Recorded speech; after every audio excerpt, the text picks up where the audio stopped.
LeBlanc, presumably hosting Top Gear is like your dream job. Yeah, it's kind of like this. It's a lot bigger than I thought it was. You know, when I first did the show, it was fun, and then now being a part of it, I mean, it is just a international juggernaut of a show. It's But massive. it's sold in, 170 territories or countries or something? I don't know. Yeah, so it premieres this Sunday, and by Wednesday, it'll be in 83 countries on 6 continents already. By Wednesday.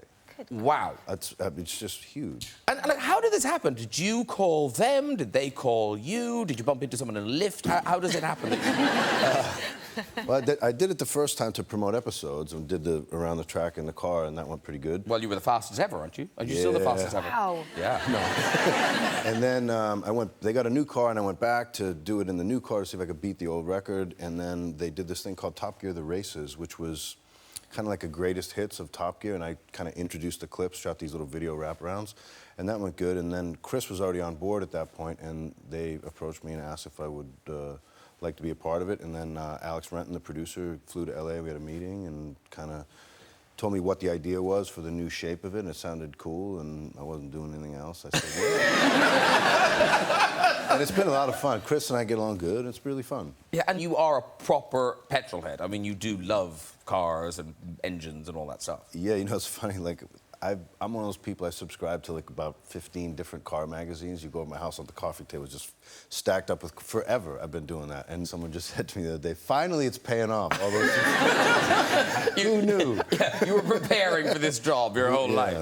And the first episode, part of it is a kind of Britain versus America challenge. Yes, that's right, yeah. So what's the challenge? Okay, so do you know the Reliant Robin? Remember that car? There they are. Yeah, well, these are Reliant Rialtos, the upgraded one, which I don't know what they changed. It's still not a very nice car. I've never heard of a Rialto. Anyone? The Reliant Robin, you've heard of. Yeah, Robin, It was made famous by Only Fools and Horses, really, wasn't it? Yeah, he did a little van, didn't he? Yeah. No, we had one of those, didn't he? But it was a van back. A van version. What do they have? Oh, they've got an open roof. Well, they've cut the roofs off of nice, this because it was going to be raining, so they figured it better to have no roof. Yes. It's Britain. So we have to drive from London to Blackpool in those. Nice. And mine broke down about 10 times. The worst one. And I think Chris had it fixed because it's USA versus the UK, and we're in English cars. His is painted like the Union Jack, mine stars and stripes, and mine breaks down repeatedly. His ran like a clock. Go figure. Had Matt LeBlanc ever been to Blackpool before? No, he hadn't.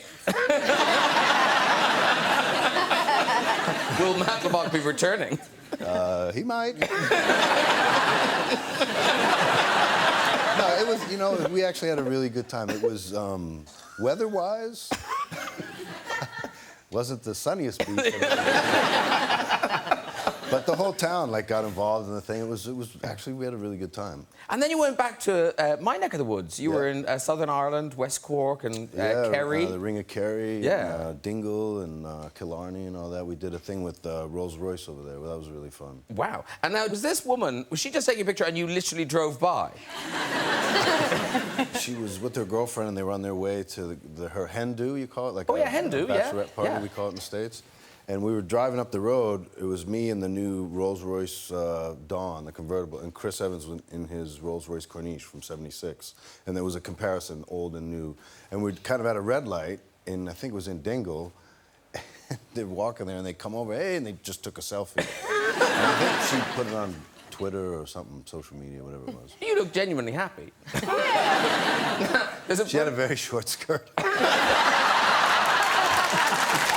If I must be honest. Yeah. I know, you look suspiciously happy. Yeah. More of a belt than a skirt. It was her hen do. It was her hen do. Yeah.